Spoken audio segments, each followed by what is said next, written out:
some of you have been here several times now. You've probably seen this room devised in different formats. We're experimenting with the best way to meet. Some of you may not know, but pre-COVID, the board used to meet in the Waldemere building, and we had a traditional setup where you had the speakers much closer. And during COVID, we moved into the auditorium to give more space. So we've been experimenting with different ways. So I appreciate you bearing with us on that. Let me start first with reading a public comment announcement. Any citizen desiring to address the hospital board should turn in a speaker card to the board secretary. If the citizen comment pertains to an item on the agenda today, the comment will be heard early in this meeting. Otherwise, it will be heard toward the end. Speakers are asked to limit their comments to 5 minutes. Vendors, suppliers, or other persons seeking hospital contracts awarded on a competitive basis are reminded that their ability to address the board may be restricted by the terms of the invitation for bid, request for proposal, or other purchasing criteria. Lastly, the board has established a claims adjustment review panel comprised of representatives of the board, the medical staff, administration, and legal counsel to review and negotiate the settlement of claims. Accordingly, the board will not entertain comments or discuss or negotiate claims at this meeting.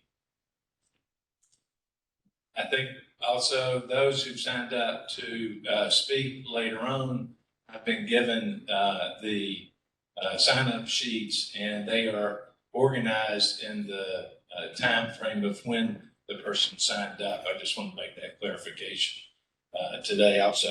So the first order of the business, if we could have an approval of the orders of the day. Is there a motion? Second. All in favor say aye. Aye. Motion passed. Next is the approval of the minutes. Minutes were distributed earlier of the meeting of December the 19th. Are there any comments, corrections, additions? Hearing none. Brad moved approval. Is there a second? And a second. All those in favor say yes. Yes. Yes. Next order of business are the board reports. And I don't believe we have any board reports today. Number 5 is medical staff reports. And if I could ask Dr. Jim Fiorica and Dr. Hoffberger and Dr. Jefferson to make their reports. Thank you, Dr. Fiorica. Thank you, Dr. Hoffberger, and Dr. Jefferson, you're on the TV screen.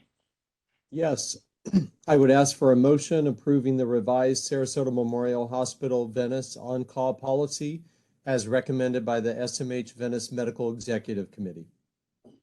So moved. Is there a second? Second. Is there any discussion? Hearing none, no, call for the vote. All those in favor say yes. Yes. Opposed, motion passed. Thank you, Dr. Jefferson.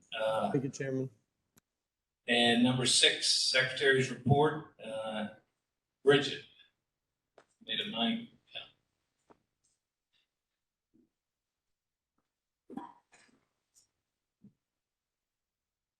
The next meeting will be February 21st, 9 to noon is a closed meeting for the Quality Committee. Noon to 12:30 is the closed session for the hospital board meeting, and 12:30 to 2 review of financials, board issues, and for lunch. 2 to 4 is the board meeting. Thank you, Bridget. Treasurer's report, Greg Carter. Started to call you Dr. Carter. Thank you, Mr. Chair. I approve the approval of the bad debts and charity care for the month ending December 31st, 2022, in the amount of $21,323,000. Is there a second to this motion? Second. All right, any discussion? Hearing none, all those in favor say yes. Yes. Opposed, motion passed. Thank you, Mr. Carter. Jeff Limbacher, Chief Financial Officer, if you would please give the financial highlights. Sure. Thank you.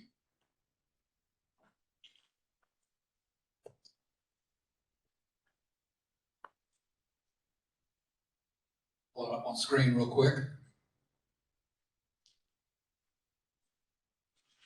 These are results ending December 31st, 2022 for the district. That's the first quarter of our fiscal year. Thank you. Great. The first slide is total revenues in our rating agency format for the system. The actual revenues for the month of December, $140,367,000 versus a budget of $119,020,000. Year to date, the bar graph on the right, total revenues of $408,582,000 versus a budget of $355,214,000.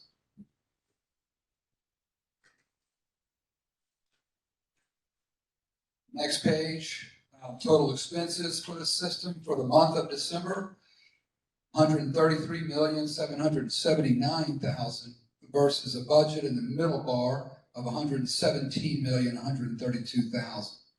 To the right is the fiscal year date numbers for total expenses for the system. It's $385,544,000 versus a budget of $347,752,000. The next page shows the operating income for the system in the rating agency format again. For the month of December, our actual operating margin was $6,588,000 versus a budget of $1,888,000. That's an operating margin percent for the month of 4.7% actual versus a budget of 1.6% actual. For year to date, the bar graphs on the right, $23,338,000 of operating income versus a budget of $7,462,000. That's an operating margin percent of 5.6% actual versus a budget of 2.1% for the 3 months of the fiscal year. The next page are some summary statistics. These are for the hospitals. Our average daily occupancy, these are year-to-date numbers through December, so 3 months, 862 versus a budget of 699. If you look at the charts at the bottom of that page on the left, you'll see the acute length of stay for Sarasota campus has run at 4.76, and for the Venice campus, the acute length of stay is 3.87. The graph to the right of the page is total admissions and observation cases, again, for the hospitals, 18,136 actual versus a budget of 14,917. The next page, more statistics for the hospitals, the surgery cases, year to date, 7,693 versus a budget of 6,684. And births year to date, 1,139 versus a budget of 1,081.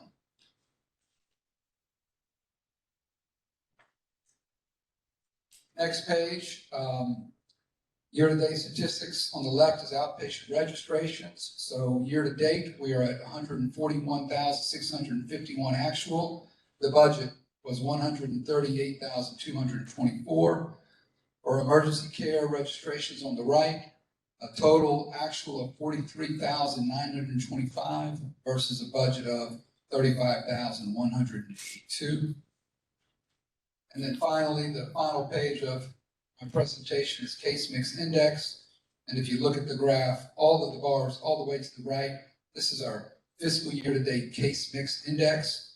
The first bar is 1.89. That represents the case mix index for all patients at the Sarasota campus.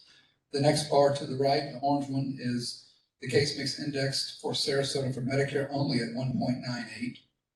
The next bar is the all case mix index for Venice, which is 1.58, and the Medicare case mix index in Venice at 1.66. That concludes my report, Mr. Chair. Any questions for Jeff? Thank you, Jeff. Next item is the committee reports, and I'd ask Sarah Lodge to report for the audit committee. Thank you. This morning, we had a joint meeting of the Audit and Finance Committee, and here are some bullet points. The minutes of the August 15th, 2022 Finance Committee were approved. The minutes of the September 19th, 2022 Audit Committee were approved.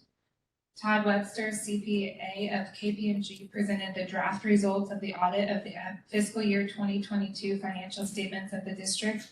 He stated that the audit went well and reported that the auditors require communications, including significant audit areas, management judgments, and estimates used in preparation of the financial statements.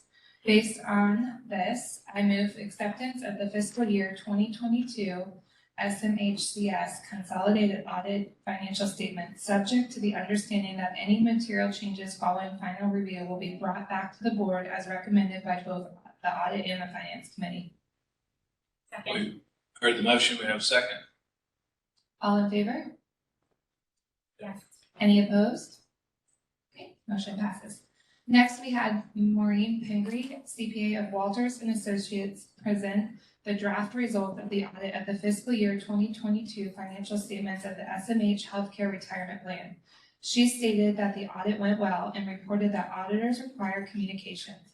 Ms. Pingree reported that despite the challenging investment results last year, the plan is still well funded at approximately 86%.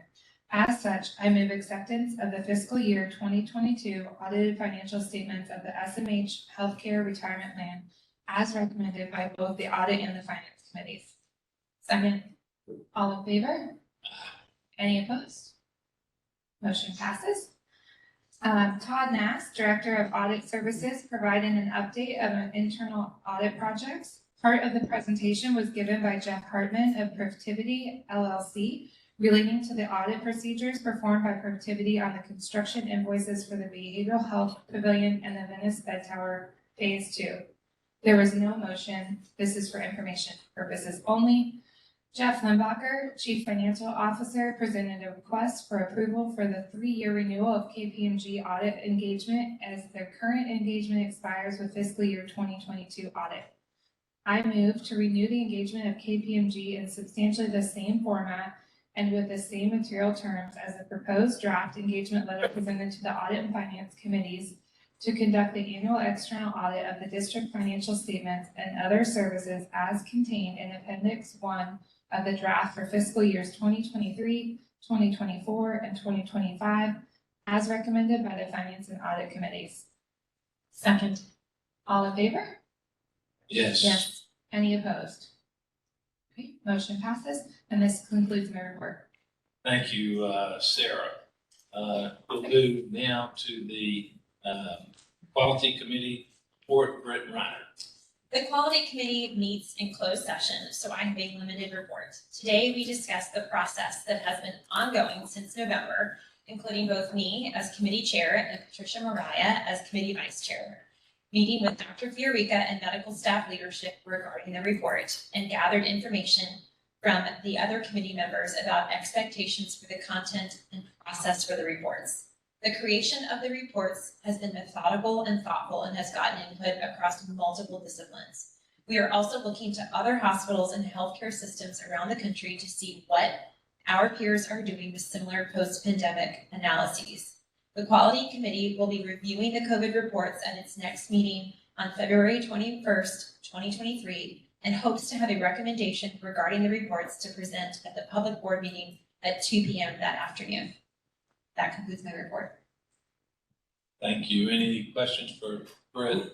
Thank you, Britt. Next item on the agenda is the President's report. David. Thank you, Mr. Chair. I am going to start like I do each month looking at our organizational report card. And so it should be behind me. We have 5 different areas of concentration.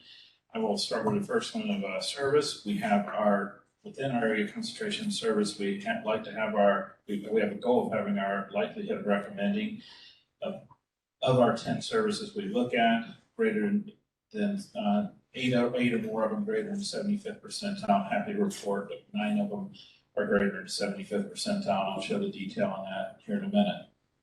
Next area is out of people. We have our goal of having our new hire retention, which is our percent of regular, full-time and part-time employees that are hired within FY 2023 still be employed with us as of September 30th, 2023.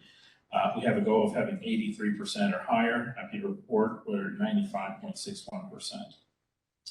In the quality section, we have our goal is to have our infection prevention, which is our combined overall standardized infection rate, be less than 0.8. I'm happy to report we are quite a bit lower than that at 0.68. Just to remind everyone on the board and in public that a 1.0 is expected or the national average, so we already set our goal considerably lower than that. In the finance section, you already heard from our CFO, Jeff Limbacher, about our margins, but we have our goal of having our operating margin, which is our budget, be at 5% or greater for the year. I'm happy to report we're trending at 5.8%. And then finally, in the growth area, we have two goals. One being our inpatient admissions and observation outpatients being at 61,950 for the year. We are trending higher than that at 75,317.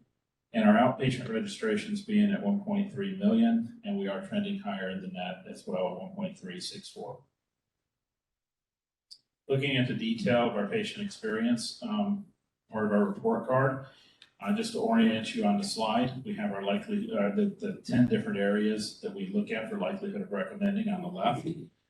The score in the white is what our score is. The next is the national median. And finally, on the far right, is the 75th percentile, which is what we compare ourselves to. Happy to report, as I said a minute ago, that 9 out of 10 of our areas are beating or exceeding the 75th percentile. We have one radiation oncology that came in at a 96% likelihood of recommending, which just happens to be 1 point short of the 75th. So congratulations to our departments. Next up, 2 weekends ago, we had our foundation's hospital gala, which raised $1.5 million to support cancer care at SMH. The Sarasota Memorial Healthcare Foundation recently hosted 700 plus guests at the 6th annual hospital gala at the Ritz-Carlton here in Sarasota. The event raised a record-breaking $1.5 million net revenue or net income in support of the cancer care services at the Brian D. Jellison Cancer Institute. The evening was hosted by the Healthcare Foundation's Board of Trustees, and I see Stacy in the audience, and Stacy, I know you and Sally both put in a tremendous amount of effort in that, and your entire team, and we just thank you all. Next up, we have our SMH Venice radiology team receives the Gold Seal approval. SMH Venice recently received the gold standard of accreditation from the American College of Radiology, one of the largest and most influential medical associations in the United States. Our radiology team at SMH Venice is dedicated to providing patients with the highest level of imaging quality and radiation safety, and this accreditation demonstrates that commitment.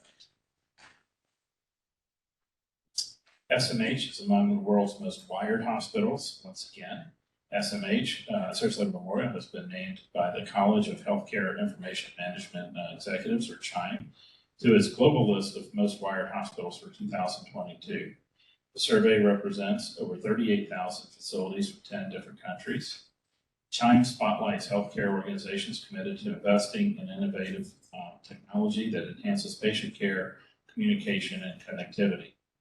Some of the advanced technologies used by SMH include mobile applications and telehealth solutions, price transparency and cost analysis tools, secure digital access to data at the point of care, and security technology to safeguard clinical systems, protected information health system, and business operations.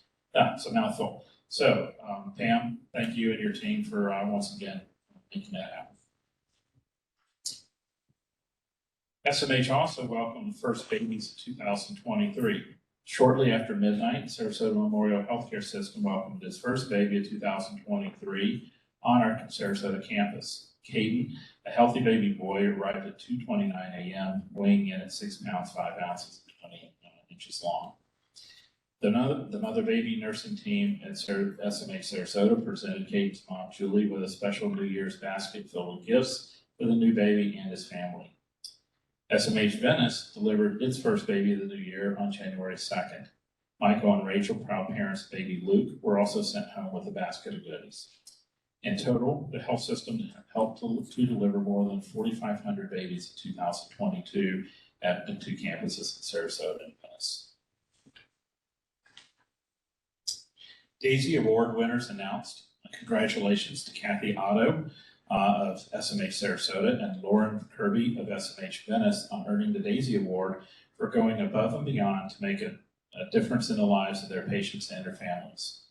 Kathy is known for being a compassionate and caring advocate for her patients and is always willing to lend a hand to her team. When a patient's family advocate was away during Hurricane Ian, Lauren stepped up. Knowing Lauren was part of my grandmother's care team made it so I could get some rest at night as a patient's family member. So thank you to Kathy and Lauren for all you do for SMH and our patients in the community. We are starting our physician lecture series returns. So please join Sarasota Memorial's orthopedic specialist this month at SMH Sarasota and SMH Venice to hear about the latest technology techniques and patient options. You can register at the smh.com website with /calendar. And Mr. Chairman, that's the end of my report. I'm to answer any questions. Questions for David or thoughts or comments? Hearing none, we'll move on with the agenda. The next item is consent agenda. I don't believe there was anything on the consent agenda this month. We'll now address public comments. Let me just share some thoughts with the audience. We've had a lot of attention to the hospital board meeting the last couple of months, and we appreciate public engagement. As an elected body, I think it's important, and the board supports having citizens make their cases before us. But we have established some additional requirements. And if I can just share this with you, those who've asked to speak, and there are 10 speakers, we've asked you now to fill out the speaker card in its entirety. At the last meeting, we had someone who fabricated a name, an address, and it was really making a mockery of the whole process of public citizen participation. For that reason, we've asked people to fill out the speaker card in its entirety, including their address and phone number, so that we have an opportunity to follow up on any comments that may have been made. So we had 10 people sign up. One did not fill out their card in its entirety. I'm going to return it to the secretary and ask her to take it to Dr. Cafanti to have him complete the card. The other thing that we're going to do is we've been commented that we selected who gets to go first. And today we're establishing the procedure that speakers will go in the order that they sign up. I think that's a fair and equitable way to do it. So with that, I'd like to call attention to the third item, and that is we've established what we would call a civility code. And if I could just mention these that are on the bottom of the sign-up sheet, this is something that the other governmental bodies use in Sarasota County, and we would like to use these guidelines as well. Our time limit is 5 minutes. Time limits will be enforced unless there are mitigating circumstances and the board chair can grant additional time. All electronic devices, including the cell phones, pagers, needs to be turned off while you're speaking. We discourage clapping, whistling, heckling, gesturing, loud conversations, or other disruptive behavior while someone is speaking. Only those individuals who have submitted speaker cards and who have been recognized by the chair may address comments to the board. Comments at the public comment section of the agenda shall be directed to hospital issues. All public comments shall avoid personal attacks, abusive language, and redundancy. And no person attending the board meeting is to harass, annoy, or otherwise disturb any other person in the room. And any member of the public whose behavior is disruptive or violates these guidelines will be asked to vacate the building. So with that, we've got Dr. Fontes. I'll put him back at the end of the list, and we'll begin with Lisa Thompson from Inglewood. Lisa. Lisa will be followed by Melissa Bakandi. If I mispronounced that, please forgive me. And to be followed by Tanya Harris. So Lisa, the floor is yours. And you almost have to eat the microphone so everybody can hear you. So welcome. Hi, my name is Lisa Thompson. I was a hospital administrator for many years with the VA, and I was on numerous hospital committees in my past. I'm also a combat vet with a master's degree in human resource management. John D. Rockefeller once said, "I do not want a nation of thinkers, I want a nation of workers." My daughter was requested to take the test for the gifted program at school, but were hesitant to allow her to take that test or to be placed into the program. I'm sure most of you are aware of these programs, and you were probably all in them when you were through your education. It's my belief that this is where the grooming or brainwashing begins. One example would be global warming equals depopulation. There are too many people in the world, so the ends justifies the means, right? I won't get off on that tangent. Instead, I'll bring it back to the article, which you don't have in front of you, but I'll get to you. How Rockefeller created the business of Western medicine. John D. Rockefeller was the first American billionaire and controlled 90% of the oil refineries in the US. In the early 1900s, scientists discovered the ability to create all kinds of chemicals from oil, one of which was plastic.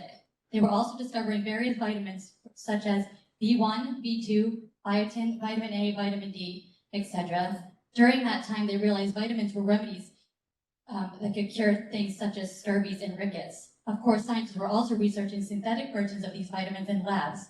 In 1935, vitamin C was the first to be synthesized in Switzerland. Rockefeller took this great opportunity to develop vitamins through the use of petroleum, which he could then patent, own, and sell for major profits. There was one major problem. Natural and herbal medications were the norm in America. Medical colleges and doctors were using natural remedies. In order for Rockefeller to monopolize the medical field the same way he monopolized the oil industry, he needed to change the game. He needed to monopolize the education system first, specifically medical schools. So he bought them with help from his partner, Andrew Carnegie, through grants and nonprofits such as the Rockefeller Foundation.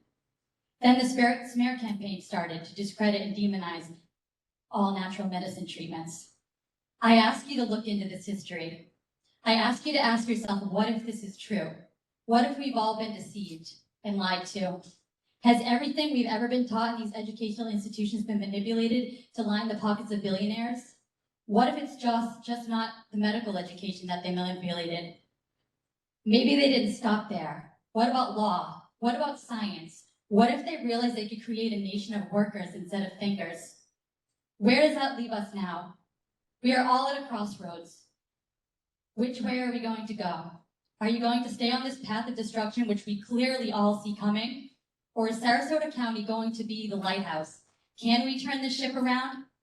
I beg you to ask yourself, what if what I'm saying is true? I can't tell you how to right this ship. I'm not as smart as you guys. But I have faith that you will dig deep into your souls and figure out a game plan. I nor anyone else can tell you what to think or how to move from where we are at this moment in time, but I have to believe that your intentions of the intentions of this medical board as well as your staff are based on what you know to be good. You swore an oath that I want to believe you were trying to uphold while still staying within the means of the AMA, CDC, and any other organizations that has dictated your patient care model. But I ask you to truly examine their intention and also ask yourself who they are, who they're going to hold accountable at the end of the day, if in fact wrongdoings are found. I can promise Big Pharma has already washed their hands long ago. Who will be ultimately responsible in this world and the next? Oh, and I should add, Rockefeller didn't stop at the U.S. in his mission to take over medical system. He also tried to move into China. And one more fun fact, Rockefeller is the one who started the American Cancer Association in 1913. I'm sure you all know it's illegal and a criminal felony to treat cancer with anything other than chemo, surgery, and radiation. Always follow the money. I would also implore you to ask yourself why there's a serpent or two on all medical symbols to include dentistry, veterinarian, care, pharmaceuticals, and oh, Nancy Pelosi wears one on her suits every day. Symbolism. Thank you. Thank you, Lisa. Next, Melissa Bacanti, is that correct? Followed by Tanya Paris, to be followed by Bia Stodola. Hi, yes, it's Melissa Bacondi. And I wasn't going to speak today, but I signed up last minute and I actually was planning to follow someone that was here before me, but I will just say I'm here to second what he's going to say, Mr. Marlin up there. I'm here to let you know the public is paying attention, and I'm a taxpayer. We pay taxes, $90 million, which have gone to taxes to support this healthcare system. So we would like our voices heard. And I appreciate that there's a committee made to investigate the COVID protocol. But you know, it's kind of like the fox guarding the hen house at this point. And the public, I don't know that we will really believe what's going to be presented to us officially, unless there was an outside investigation. But we'll leave that until the February meeting. Anyway, I'm here today because there was an LGBTQ sensitivity training emailed to all staff employees at Sarasota Memorial. And there are a lot of employees that are not here today because they're afraid of retribution and of speaking up. But our community rejects this woke ideology, and is there a problem at Sarasota Memorial with treating LGBTQ people? And is Sarasota Memorial going to side on politics, or are they going to side on science? You know, it is really important when you're treating a patient. I am an RN. When you're treating a patient, what if we get confused with the pronouns? And you know, you can have surgery and you can change your body, but your chromosomes will never change. And why are we catering to this mental illness? I'm sure there are many people in this room that are afraid to speak up because of fear of retribution. And but my concern is what happens to the staff member, the nurse that has a religious conviction and decides that, you know, they don't feel like they can call a male a female's name or their requested pronouns. Is there going to be retribution for that? Is there going to be disciplinary actions if that nurse chooses to not follow whatever LGBTQ sensitivity training is advised or is in the policy? It may not be policy yet, but what is coming down the pipe? And also another question is this tied to some kind of grant funding? I know Target gave $10 million to the mental health building coming. You know, Target is a very woke corporation. And what are these agendas and educational things tied to? Are they tied to money and reimbursement and grants? Just a couple questions. I'm just here as a member of the public who's paying attention, that wants to speak up for, you know, maybe those people that are afraid, because these are questions that people don't want to say out loud, because if they are afraid of losing their job or political, you know, backlash, you know, these things need to be asked. Why?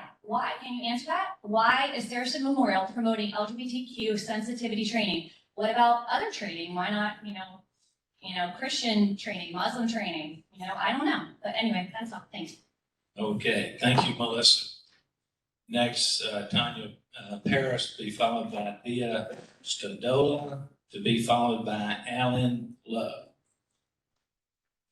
Hello and good afternoon, board members. My name is Tanya Paris, Sarasota County resident. I'd like to take the time to thank those of you who are interested in solving the issues at hand of poor care during the COVID pandemic, the misuse of government funds, and the avoidance of using alternative treatments with your patients. Thank you. For those of you who have not budged on this issue nor felt inclined to help, my sincere hope is that over the Christmas holidays, you had a chance to think about which side of history you wanted to be on, and you're now working to resolve these issues. In November, when we called upon the public to address grievances they've had with Sarasota Memorial Hospital, I do want you all to understand that this was a very small fraction of your constituents and your patients' family members who had attended. It took a lot of courage and a lot of pain for them to attend and speak. And again, I would like to state, whomever called upon the hospitalists to speak in defense of SMH in November, it was wrong to do so and has made things much, much worse. But I will say the hospital showed its card. The behavior seen in November raised several alarms in the community.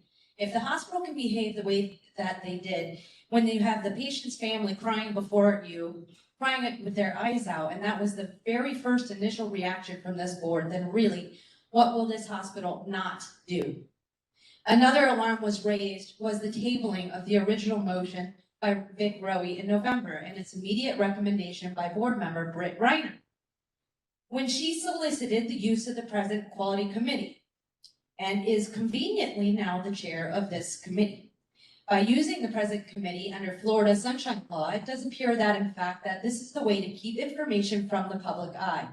According to Florida Sunshine Laws, section 395.0197, the meetings of the committees and governing board of facility license under this chapter, held solely for the purpose of achieving the objectives of risk management as provided by this section, shall not be open to the public under chapter 286.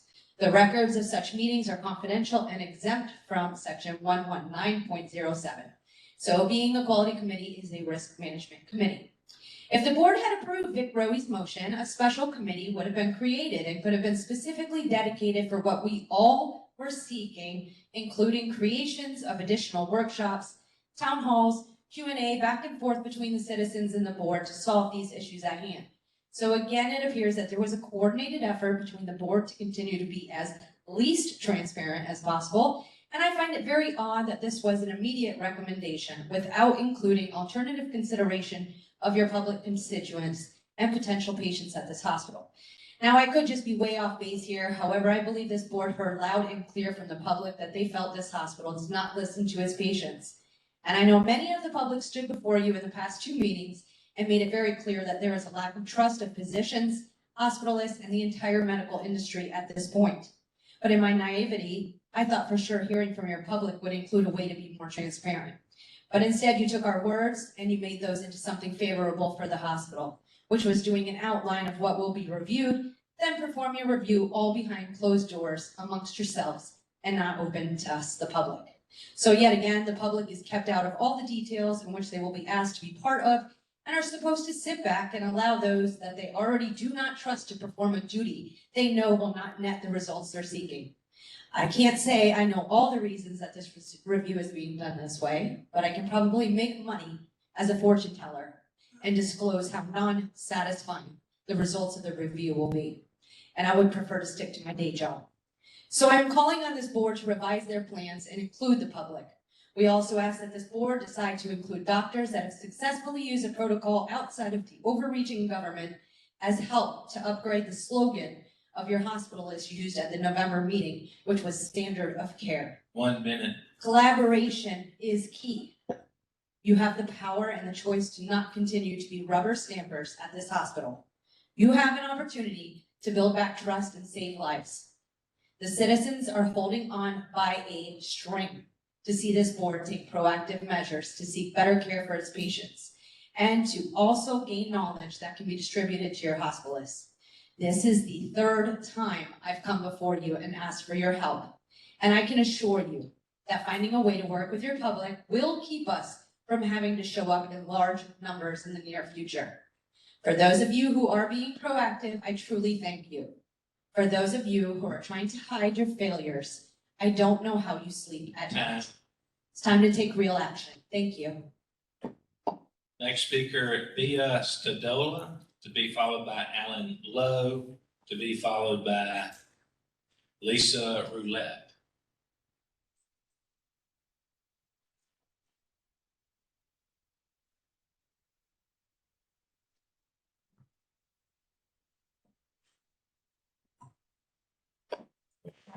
I'm not going to say very much, and I don't know how much power you people have, but I'm concerned that some people on the board might be wanting to privatize Sarasota Memorial Hospital. And I think that would be a big mistake. It's a question of don't fix what's not broken. Sarasota Memorial has been very successful. It has introduced new programs and new buildings and new centers. And I just want to say, keep it like it is. Thank you. Thank you, sir. Thank you.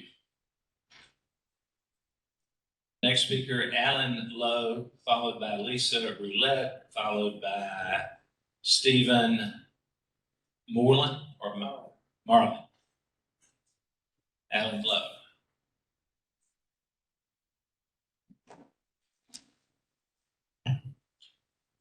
Alan Lowe, can you hear me? I can hear you loud and clear. Okay. I need your patience. I'm probably older than 90% of the people in the audience here. My comments will be in sharp difference from many of these others. I want to congratulate you. I think you've done an excellent job.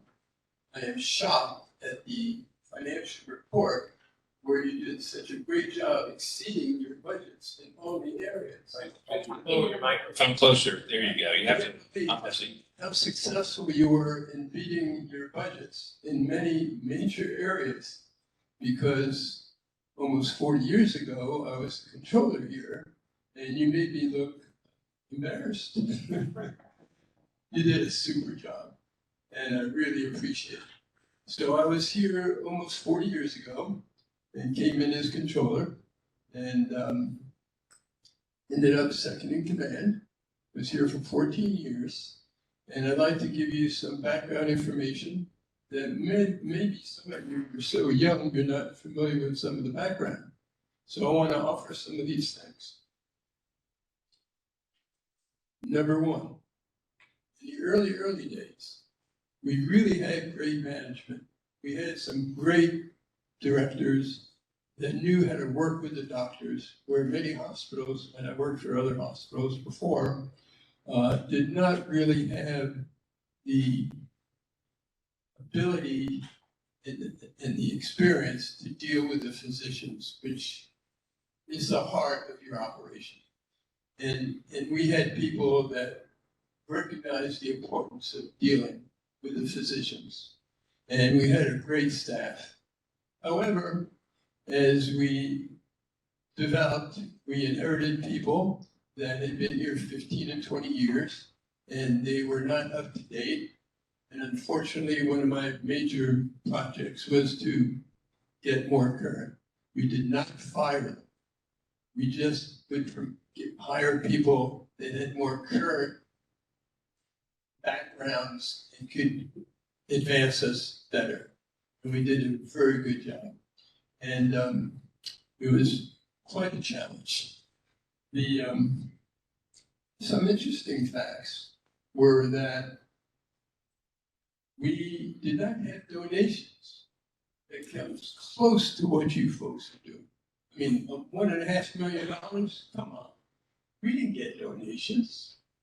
It was not a common thing for a not-for-profit hospital to get the donations in the old days. But let me tell you about a surprise. Many of the physicians from up north came down here on vacations, and we tended to their medical needs, and apparently they were very happy. We ended up with a surprise. We ended up in their wills, totally unexpected. In one will of a physician who didn't live here full time, we had enough money to put up a 4-story building. Can you imagine that? We really were very, very fortunate. When I would represent the hospital in going to healthcare meetings in other states, and I told them how great we were here, they thought I was drinking too much. They could not believe what I've just told you, that we had money, we were able to get the latest state of the art, and they thought I was just, full of what? We were so fortunate, and today you made it look like you're doing it 400% better. You've got the funds, You've got the best reputation to go now to one of the best hospitals in the country. The top 50, is that right? And you deserve a lot of credit for that. And a lot of these comments here, not so positive. I want to be very positive and support. Furthermore, 15 seconds. thank you. Sorry, I missed your 1 minute warning. Well, I had to warn you about that. Well, lastly, I had some cancer, and you saved my life. And I'm here today, and I want to thank you for everything you do. Thank you. Thank you, Mr. Lowe. Kind of reminds, going back to the Jack Floyd days. Probably Jim Tollerton's the only one who remembers that. But anyway, thank you, Mr. Lowe. Lisa Roulette, to be followed by Stephen Marlin, to be followed by Harold Lincoln Miller Jr. Many of us are waking up to the fact that the FDA that many of us used to hold in high esteem is operating in a lawless fashion, off the rails, turning a blind eye, complicit, and acting with wanton disregard for public safety. To quote many of the credentialed individuals I've highlighted in previous correspondence with the board. David Gortman, former senior advisor to the FDA Commissioner for Drug Safety, says the FDA Vaccine Advisory Panel abandoned basic safety standards and calls the COVID vaccine authorization for kids a scandal. The easiest thing would be to look away. That's what the FDA did when Brooke Jackson, a trial site auditor, said she was finding major problems. You ruffle less feathers if you look away, like the FDA did when Maddie DeGarry told them that she lost the ability to walk and eat after her COVID shot in the trial. And they didn't investigate and instead just let the trial report stand. You step on less toes if you look away. That's what the CDC is doing with the death signals in the vaccine adverse event report. You get less questions if you look away. Maybe that's why many hospitals are not doing autopsies when someone drops dead suddenly after a COVID shot. Maybe that's why hospitals are not reporting most suspected vaccine injuries. Maybe that's why, if I understand correctly, there's no ICD-10 for the COVID vaccine for death or for injury. It can be more profitable if you look away. If you're not seeing weekly reports of young adults dropping dead in their sleep and on their way to class, maybe your news reports are looking away. If you don't anger authority, you don't anger authority if you look away. Maybe that's why many doctors are telling vaccine-injured patients that we believe you were vaccine-injured, but we're not going to document it. Questioning vaccines is the hard path that can lead to professional ostracism. If you're a doctor, you can lose your board certification. In some states, you can lose your license to practice medicine for just raising legitimate safety concerns about this vaccine. It's far easier to look away. That's what the FDA did when it authorized the booster shot with no human studies, just 8 mice. It's easy to pass the buck, stay in our lane, let the experts handle this. But the thing is, the experts aren't handling this. People are dropping dead by the tens of thousands. Don't just take my word for it. Read Cause Unknown by Ed Dowd. He's got the receipts. This $14 billion former BlackRock fund manager calculates that in the year following the vaccine rollout, millennials experienced the equivalent of a Vietnam War with more than 60,000 excess deaths. He says the Vietnam War took 12 years to kill the same number of healthy young people we've just seen die in 12 months. Looking away is the easy thing. It's the common thing, but it's not the moral thing. It's not the thing that lets you sleep at night. It's not the thing that reassures us that we did everything we could do to protect our community when we see yet another athlete drop dead mid-game, another college kid collapse on the way to class, or another 30-year-old die in their sleep. Looking away is the easy thing, but it's not the right thing, especially not in the medical field, where we answer to a higher calling. We don't look away when someone is walking into danger. That's why I sent over my list of 23 patient safety questions several weeks ago. I feel a moral responsibility to stand up and make sure more people don't drop dead or suffer life-altering injuries from this experimental vaccine. 1 minute. The only thing needed for evil to flourish is for a good man to do nothing. It's obvious to anyone who cares enough to look that there are major safety problems with the COVID vaccine, and I'm not going to look away. I'm afraid this board might look away if it doesn't initiate an independent review in addition to the quality committee. We need a public question and answer session. At the very least, at the next board meeting, would you please include a question and answer session open to the public so we can fully understand the hospital's plan for standing up for patient safety? Thank you. Thank you, Lisa. Stephen Marlin, followed by Harold Lincoln Miller Jr., to be followed by Dr. Sherry Weinstein.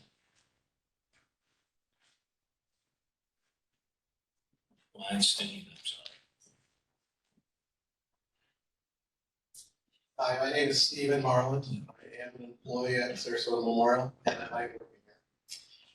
When I was a young man, I had a conversation with someone who identified as LGBTQ, although they didn't call it that then. During that conversation, we must have been talking about the hiring process, because I remember responding and saying that I wouldn't hire this person, not because of their sexual orientation. I didn't care about that. I said, if I detected your attitude, your militant, angry attitude, I would want you to infect my employees. On January 3rd this year, all employees at Sarasota Memorial received an email informing them of a new education assignment entitled SMHCS LGBTQ+ Inclusion in Healthcare. In doing so, I believe Sarasota Memorial leadership has infected their workforce with this agenda from this fringe militant faction of the LGBT community. And they're making a lot of people uncomfortable. I want to make it real clear. I'm not talking about individuals here. I'm talking about an agenda. Why are we getting this? Was there an incident? Is it a rash of incidents? Or are there a few noisemakers? Who at SMH decided this was a good idea? Why does SMH leadership think we need this training? And if we are going to create a special education for these people, why not others? Didn't we just get a diversity training? Why not one specifically for Asians or Hispanics or Blacks or Italians for that matter? Or maybe we need a training on how to be sensitive to Christians when so many people go around saying, Jesus Christ, God damn it, or many times worse. Why does this group need their special training? Where does this end? Or is this a result of a large donation? And if so, how much do I need to donate to push my agenda? SMH leadership needs to tell us who made this decision and why. And if it was because of a large donation, that needs to be disclosed. But let's be honest. This is a politically motivated, well-connected, well-funded group of people who are pushing an agenda, and SMH doesn't care how the majority of their employees feel about it. I know I'm speaking for hundreds of employees who are too afraid of jeopardizing their careers to get up and speak here. Some have told me so. When people are afraid of losing their livelihoods, they will look the other way when bad things start happening in their society. And how do I know if somebody is LGBTQ+, unless they tell me? That information would have nothing to do with their job. This education is designed to create fear. It's bullying. And the vast majority of the workforce now has to walk on eggshells because we have been trained. And if we're talking about patients, the same principle applies. When is the science of healthcare affected by an LGBTQ+ declaration, unless that person is denying their own physical anatomy?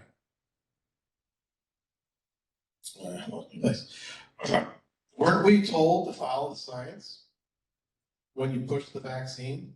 I mean, where does it end? Can I come into the hospital and identify as a doctor or a nurse and demand to treat patients? Can I identify as a minority that gets special privileges or grants? One minute. One minute. Okay, or maybe I'm a cat or a dog. Should we call it that? I mean, seriously, this won't stop here.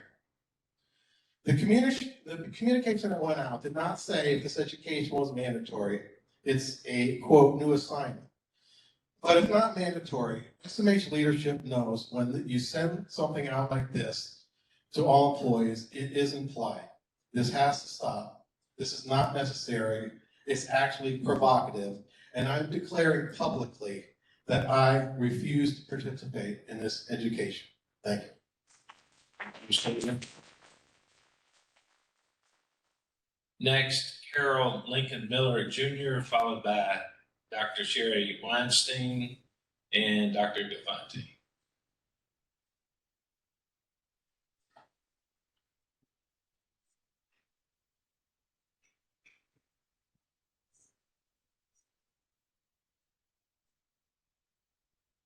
Take your time. We got good time.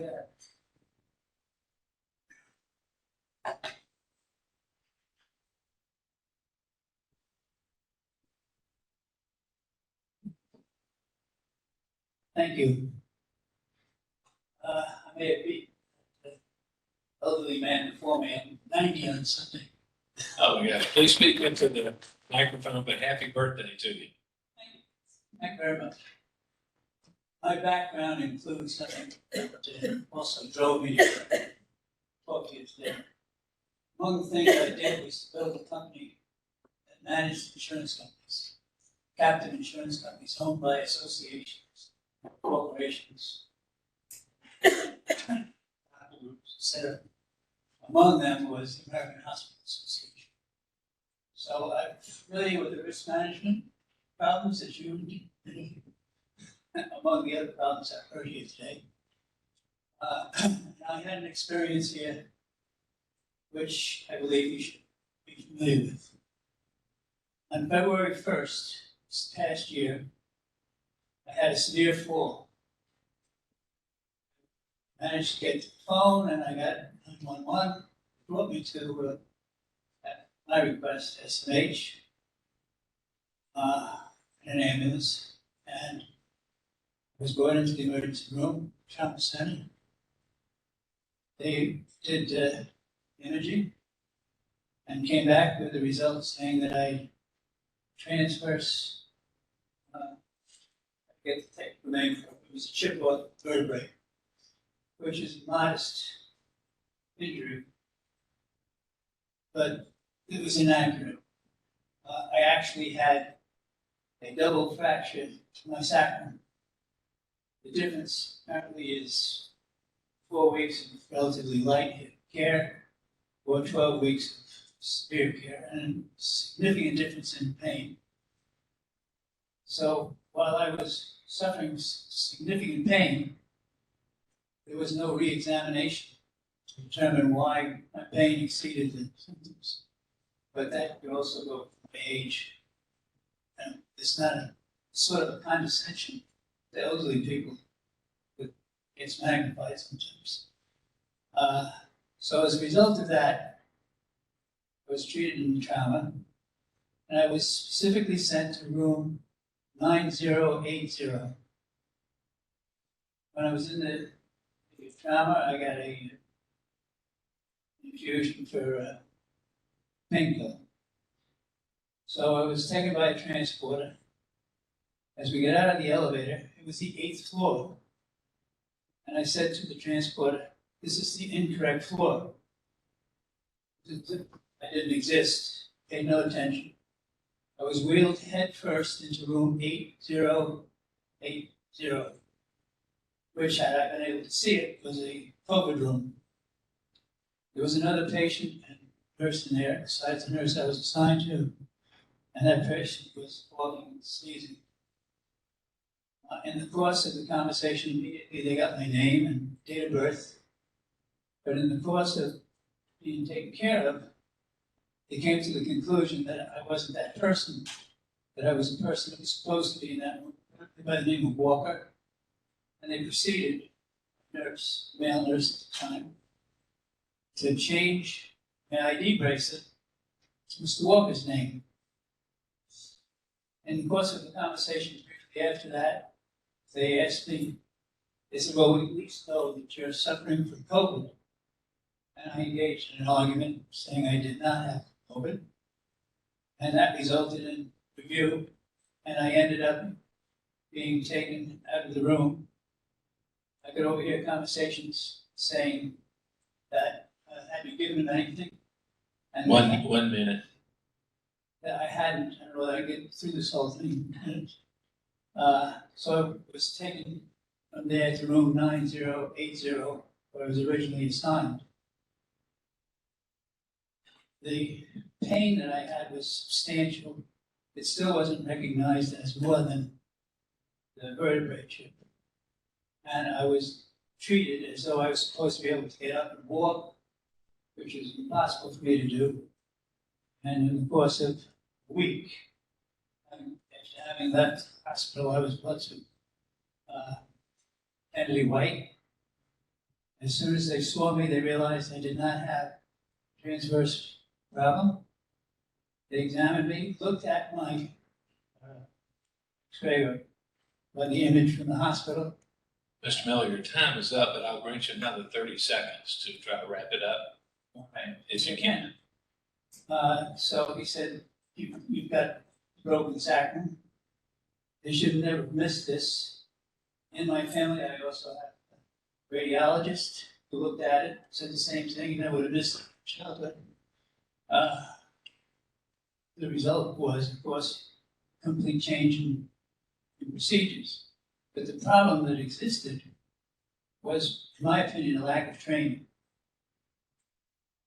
The people should have, medical people should have recognized the difference in pain, as the other doctors did. They should have reviewed it, and I shouldn't have been put through this. But the worst part is, the transporter didn't listen to me, okay? Nor did anyone else for that matter.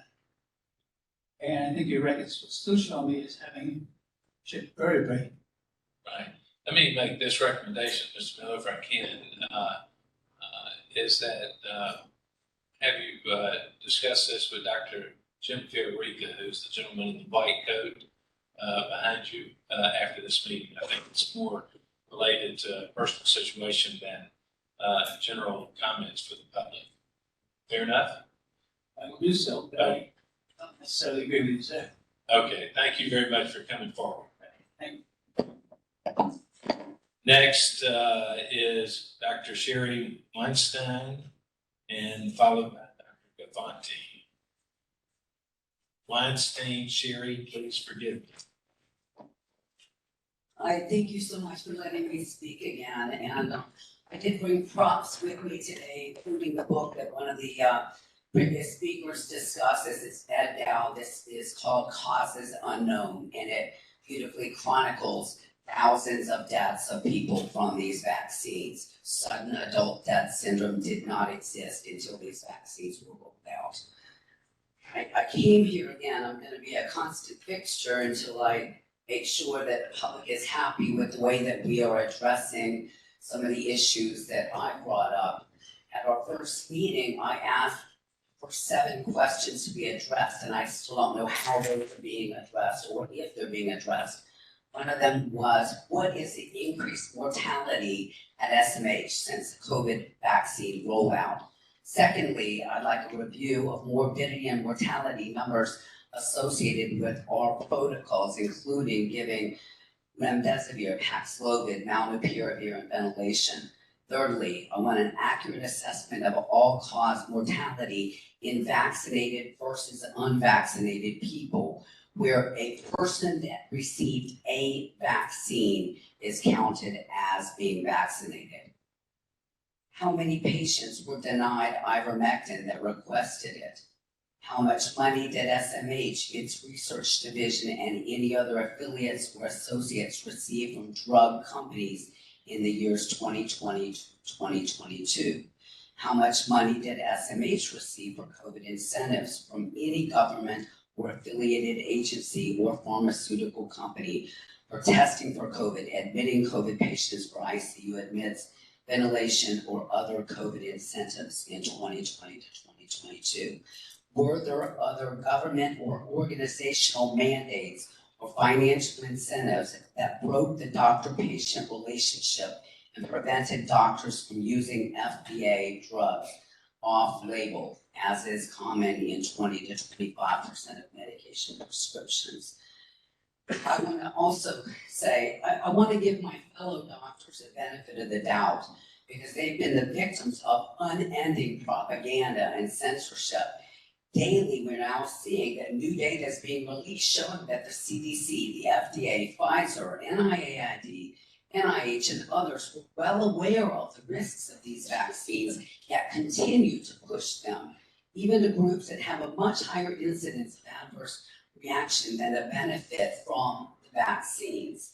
Many countries in Europe have halted vaccine recommendations, especially for those under age 50. And there have been numerous lawsuits against the European Health Commissioner, the Swedish president, and others that have been concealing the truth about the mRNA shots. In front of the EU Parliament hearings, Pfizer admitted that they're not effective in saving lives or preventing transmission. In the 16 to 49-year-old age group, they actually increased COVID mortality by 40%. Vaccinated people were shown to have a higher viral load in their nostrils, higher than an unvaccinated person with an active COVID infection. So I ask you, who are the super spreaders here? The vaccinated. Young people all over the world, including top athletes and movie stars and others that are perfectly healthy, are dropping dead from sudden adult death syndrome, which is now so common that people don't even pay attention anymore. Yet, Rowan mentions that the COVID shots are responsible for this, with a 50 to 80% increase in Alzheimer's disease since the vaccine rollout. The increase in stroke, CIA's plots in the over age 65 has just now been acknowledged by Pfizer, but this is called controlled damages. They're rolling out little by little confessions of how bad these are, so as not to shock the public.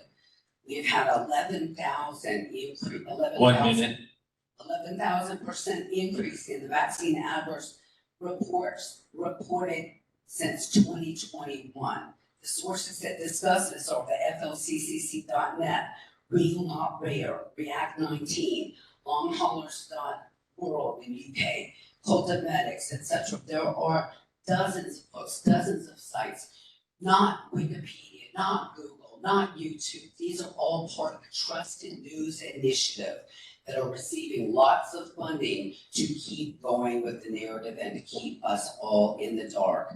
Please let us help our doctors to become educated. I will personally fund specialized doctors to come down here and get rounds to teach the doctors how to feel comfortable using the COVID protocols that have saved thousands of lives around the world. We could have saved 750,000 deaths in America had we used these protocols. Thank you very much. Thank you, Doctor. Our last speaker, Dr. Stephen Gaffanti.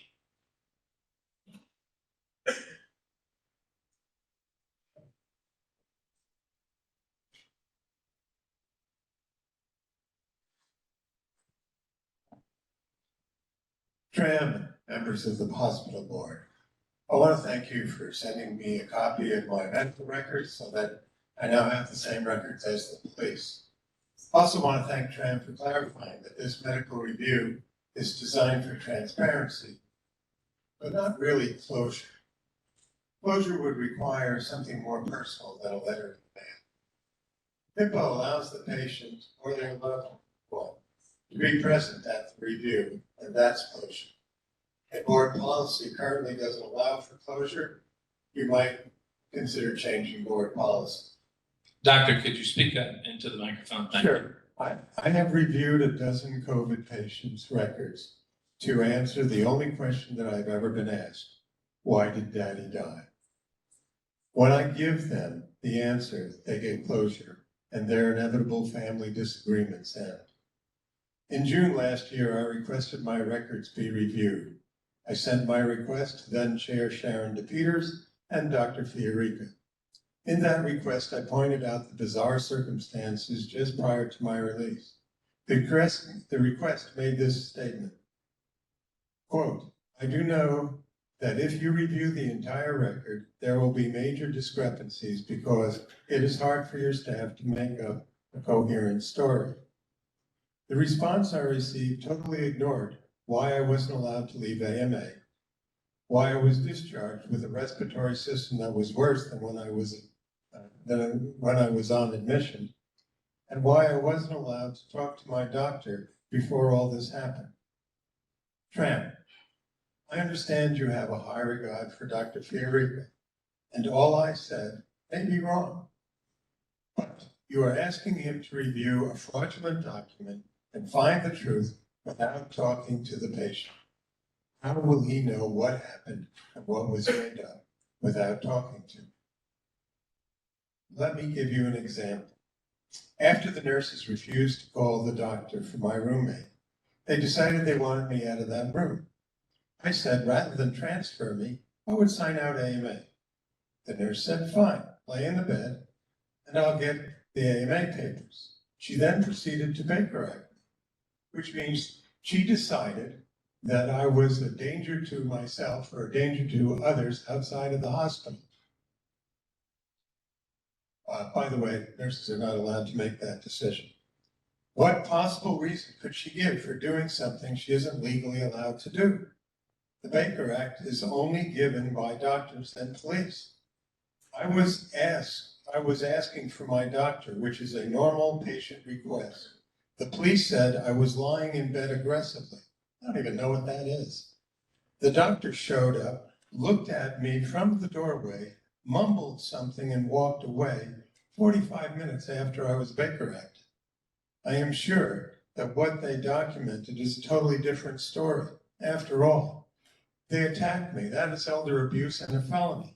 They then tied me to my bed, which is, illegal imprisonment. So 2 felonies, wouldn't you cover it up?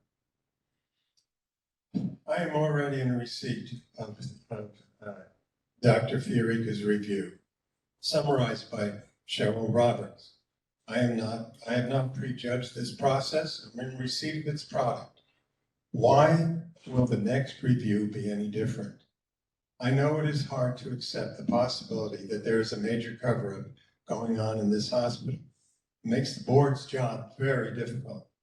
You probably need an independent review from doctors not affiliated with the hospital. But at minimum, I would change the board policy and allow the patient, or if deceased, his own next of kin, to be present and ask questions of the doctor who completed the review. You may think that there are just a few people who know about this, but board member Rohi won 71% of the vote. Vic only had one message: renew the community's trust in the institution by bringing transparency to the treatment of patients. 133,743 voters shared his concern about this hospital. That is more Sarasotans than voted for Ron DeSantis. Our community is very concerned about this hospital, and real transparency requires an outside witness. Time. Asking Fiorica's committee to review the same charts that they've already reviewed behind closed doors is not transparent. Letting the patient or next of kin to that patient's review and ask questions is. It will bring closure to the patient, insight to the board, and transparency. Thank you, Doctor. I have received a late request to speak, Mr. John Capel, is that correct? Yeah, Mr. Capel, I have a question when you come to the podium, please. Mr. Capel, you look familiar. Did you appear before this board last month? Yes. And use the name Lesko Brandon? Yes. Why should we allow you to speak before this board right now? So I gave my real name this time. But did you not use a false name and a false address last month, Mr. Capel? I used my correct address last time. You live at Jefferson, is that true? Yes. And is your name Lesko Brandon? Why did you use that name? Because I wanted to wake this board up to the atrocities they committed. We do not appreciate people who come before us masquerading as someone else, sir. I'm not sure. I have the microphone right now. And I will tell you again, I find it abhorrent what you did last month. And for you to come here again today really is insulting to this board. You may now have 5 minutes. Thank you. Please use the microphone. Can you hear me? You probably need to turn it on. It's not on.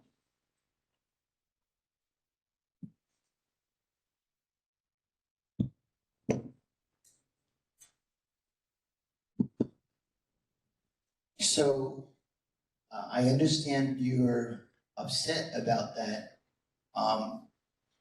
To be honest with you, when I was a kid, we had this phrase, sticks and stones can break your bones, but words will never hurt you.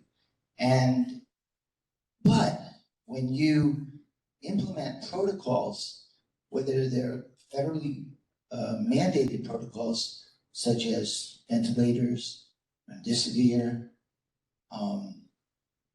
not feeding people, this kills people. And you do that here at this hospital. I know 2 people you guys did that to.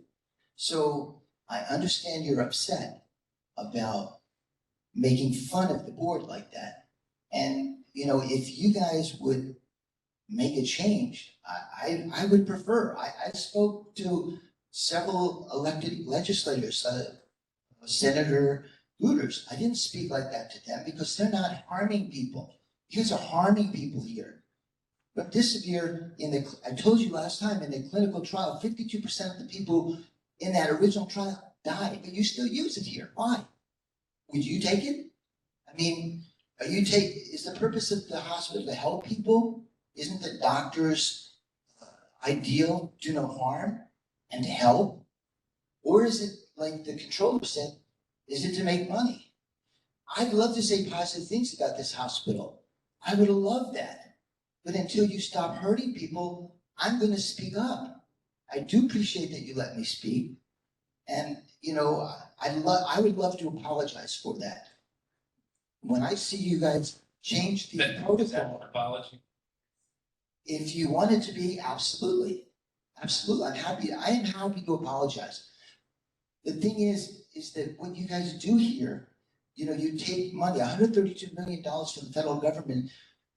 We heard Dr. Gufanti, what he went through, what this other person went through, because you're pushing these COVID protocols because you make money. That's blood money. This is blood money. You don't want this, do you?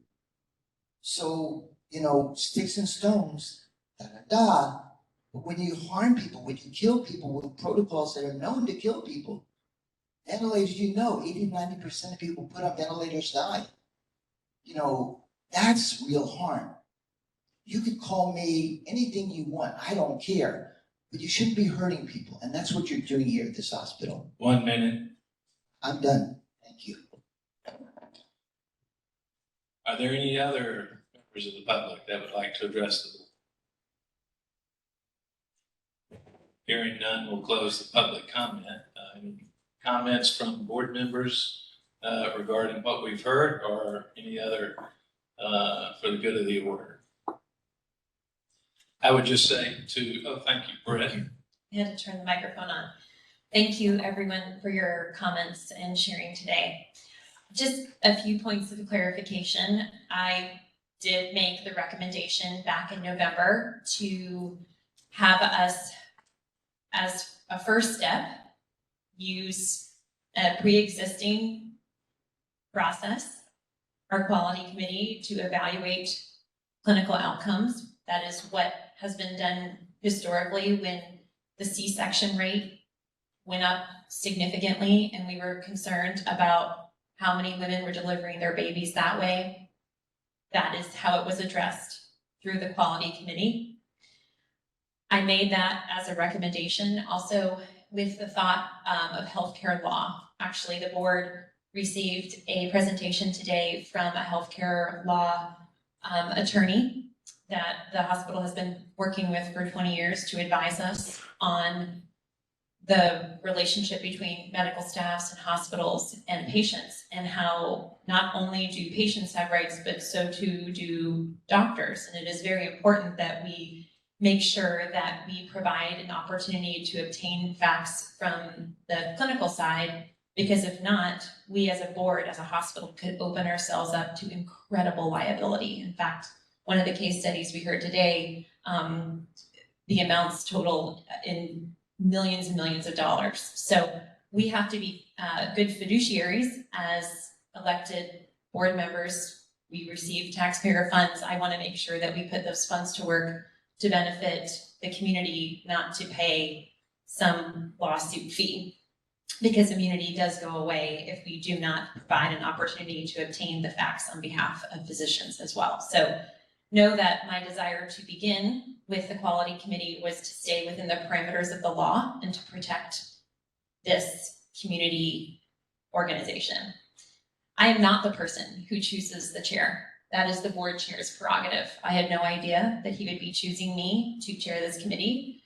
Previously, last year, I was actually the first vice chair, and I was not selected to be an officer for this year, and that's fine, but I was actually quite surprised that I was selected to be the chair of the quality committee. But I serve at the pleasure of the chair, so that's what I did. And actually, in a unique way of working than what I've seen previously on my 4 years on the board, I have chosen to really bring in our vice chair, Patricia Mariah, to make sure that she met separately with Dr. Fiorica multiple times to have input onto the outline of this report. The way it works is I actually don't have to do that by being the chair. I also didn't have to bring that up as a point of conversation for our board today, but I did because I wanted to make sure that each of the committee members, all of the board, had the opportunity to participate. So I just wanted to make sure that you all had the fuller story and understand my guiding principles and the decisions I've made heretofore. Thank you. And any other board member comments? I'd like to address Ms. Bia Stadoa. I may mispronounce your last name, but you had asked about the hospital being private versus public. And I would just state the board's policy is that we will remain a public hospital. There was public hearings in 2013, and the board have on many occasions, as long as I can remember, and also a number of the board members have reaffirmed their position that this hospital is not for sale. It is not going to be privatized. It is to remain a public hospital, and I've got at least another year on the board, and I don't see any change happening. So, in answer to your question, thank you for coming forward with that. Other comments by board members? All right. Yes.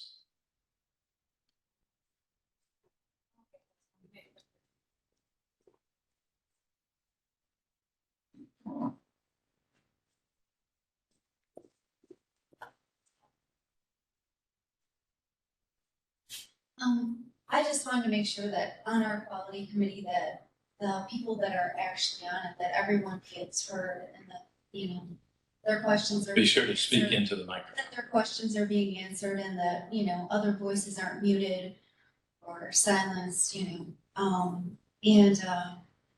think with a lot of the questions that we've had, I know we had talked about this earlier, but, and being able to answer some of their questions, I think that's part of our job as being a public hospital.